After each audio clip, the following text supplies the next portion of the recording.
A special thank you to each of our subscribers who make this channel possible. Here's today's story. In a significant diplomatic move, the foreign ministers of Japan, South Korea, and China convened in Tokyo on March 22, 2025, marking a crucial step towards fostering cooperation in East Asia amidst escalating global uncertainties. This trilateral meeting, the first of its kind since 2023, comes at a time when the geopolitical landscape is rapidly evolving, especially with the United States under President Donald Trump shaking up long-standing alliances. Japanese Foreign Minister Takeshi Iwaya, alongside his counterparts Wang Yi from China and Cho Tae-yul from South Korea, emphasized the importance of dialogue and cooperation to overcome historical divisions and confront contemporary challenges. Iwaya opened the meeting with a stark acknowledgement of the increasingly severe international situation, stating, "We are at a turning point in history." He urged the necessity for the three nations to engage in constructive dialogue to address shared concerns, including economic stability and regional security. The backdrop of this meeting is marked by historical and territorial disputes that have long strained relations among these three nations. The ministers recognize that despite these challenges, they share a collective responsibility for peace and prosperity in the region. Wang Yi highlighted the significance of this year, which marks the 80th anniversary of the end of World War II, noting that only by sincerely reflecting on history can we better build the future. He advocated for enhanced cooperation to mitigate risks and promote mutual understanding among their populations. The three nations collectively represent a staggering population of nearly 1.6 billion and an economic output exceeding $24 trillion, underscoring their potential influence in global affairs. Wang also expressed China's desire to resume free trade talks with its neighbors and expand the regional comprehensive economic partnership, aiming to strengthen economic ties in an era marked by rising trade tensions. However, the road to cooperation is fraught with challenges.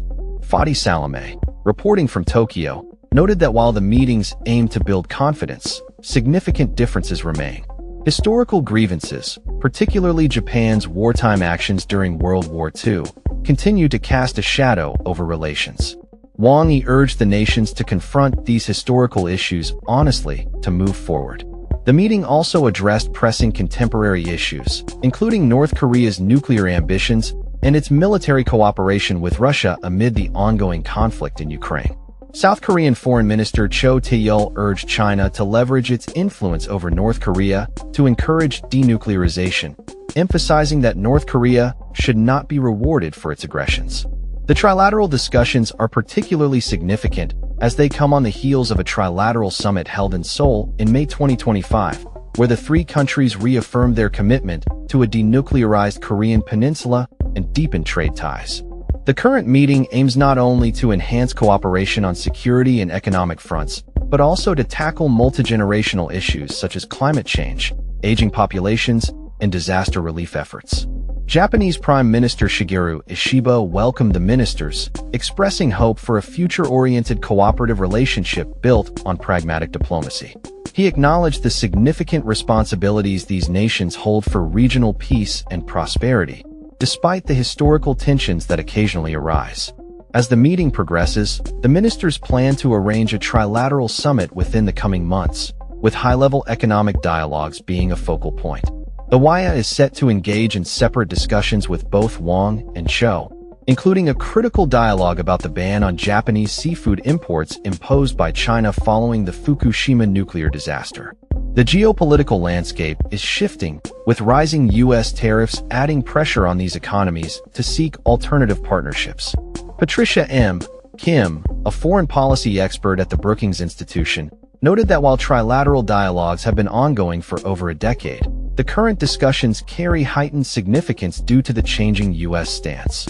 The outcomes of this trilateral meeting could pave the way for a new era of cooperation in East Asia, as these nations navigate their complex historical legacies while striving for a collaborative future. The world watches closely as Japan, South Korea, and China attempt to bridge their differences and work together for regional stability amidst an uncertain global environment. That's all for this story. We upload videos every day covering many different subjects, so hit that subscribe button to stay informed. Thanks for watching.